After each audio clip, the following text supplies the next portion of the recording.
আমরা রুটিন যাতে ফলো না করি। দেখো রুটিন জিনিসটা হলো একঘেয়েমির মূল কারণ।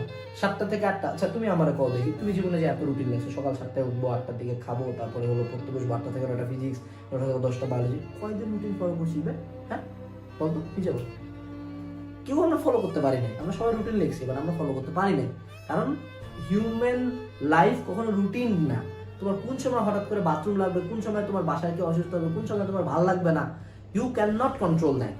তোমার কখনো এটা তুমি শিওর করতে পারবে না যে ফিজিক্সের একটা চ্যাপ্টার পড়তে তোমার ওই গুনে গুনে 1 ঘন্টাই লাগবে।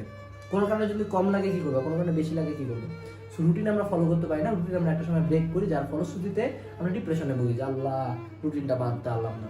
যেটা করতে পারি আমরা পড়াশোনাটাকে আরো ফান করার জন্য, স্মল গোলস অ্যান্ড কি লেখা আছে, অ্যাচিভ দেম।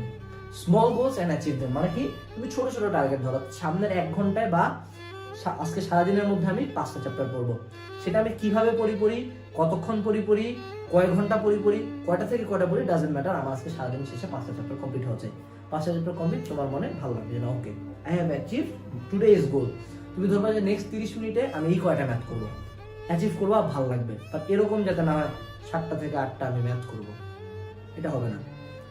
এই জন্য আমাদের এই গোল সিস্টেমটা আনতে হবে, রুটিন সিস্টেম না। গোল সিস্টেম আনলে যখন আমরা গোলটা অ্যাচিভ করবো, আমার পড়াশোনার যে একঘেয়েমিটা